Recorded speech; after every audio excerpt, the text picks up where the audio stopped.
రోజు గత ప్రభుత్వపు విధ్వంసం, మేము అద్భుతం, అప్పుడు అన్యాయం, ఇప్పుడు అదృష్టం, ఇలాంటిది ఉపన్యాసాల వరకు మొదట్లో బాగుంటుంది. మంది ఎక్కువైతే మజ్జిగ పల్చనవడం, లేదా వినగ వినగ వేప తీయగ నుండు తినగ తినగ రాగమతి చేయించు.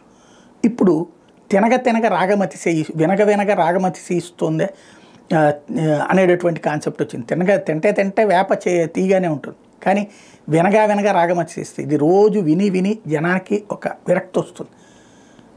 ఇప్పుడు కావాల్సింది అంతకుముందు కంటే నీ పాలన యొక్క ప్రత్యేకత ఏంటి, డెవలప్మెంట్ ఏంటి, మాటలతో కాదు చేతలతో.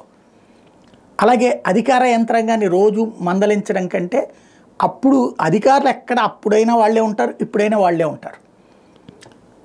అప్పట్లో ఈ 6 నెలల నుంచి ఏం జరిగింది, అధికారులు చెయ్యని పనిని నేను ఇంతకుముందు కూడా చెప్పాను. ప్రభుత్వ ఉద్యోగంలో ఒకసారి చేరామంటే మనల్ని ఎవడో ఎంపీకలేడు, అయితే గితే ట్రాన్స్ఫర్ చేస్తాడు, సస్పెండ్ చేస్తాడు, అంత మించి ఏం చేయలేరు అనేటటువంటి దాంతోనే ఒక వ్యవస్థలు స్తంభించిపోయినాయి, అవినీతిలో కూరుకుపోయినాయి, రాజకీయ నాయకులు మెప్పు కోసం తప్పిస్తున్నాయి.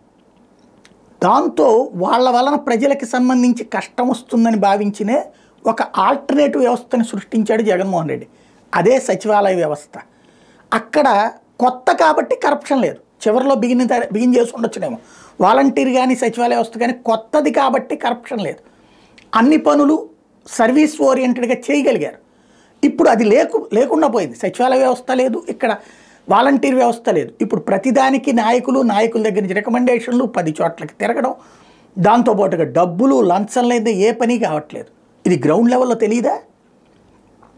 అందుకనినే ఇక కఠినంగా వ్యవహరిస్తాం, తీవ్రంగా పరిగణిస్తాం, హనీమూన్ పీరియడ్ అయిపోయింది, తప్పులు చేస్తే ఊరుకోం, సహించం అంటూ మొట్టమొదట గ్రహించి హెచ్చరిక జారీ చేసింది పవన్ కళ్యాణ్. ఆలోచించకపోతే ప్రభుత్వానికి కింద ఉద్యోగి తినే ప్రతి రూపాయి చంద్రబాబుకే తగులుతుంది. ఎందుకంటే ఈ ఉద్యోగి ఎలక్షన్లో పోటీ చేయడు, తను సంపాదించుకుంటే ఇంట్లో దాచిపెట్టుకుంటాడు, తరతరాలకి దాచుకుంటాడు. కానీ జనం ఎవరిని తిట్టుకుంటారు? ఆ ఉద్యోగిని తిట్టుకుంటే తన పని కాదు కాబట్టి చంద్రబాబుని తిట్టుకుంటారు. కింద స్థాయిలో పని చెయ్యలేదు అతన్ని తిట్టుకోరు, చంద్రబాబుని తిట్టుకుంటారు. ఈ ప్రభుత్వం వచ్చాక ఈ దరిద్రం అనుకుంటారు. కాబట్టి అది గుర్తుపెట్టుకోవాల్సి ఉంది. ఇప్పుడు అది పవన్ కళ్యాణ్ మొదట గ్రహించారు.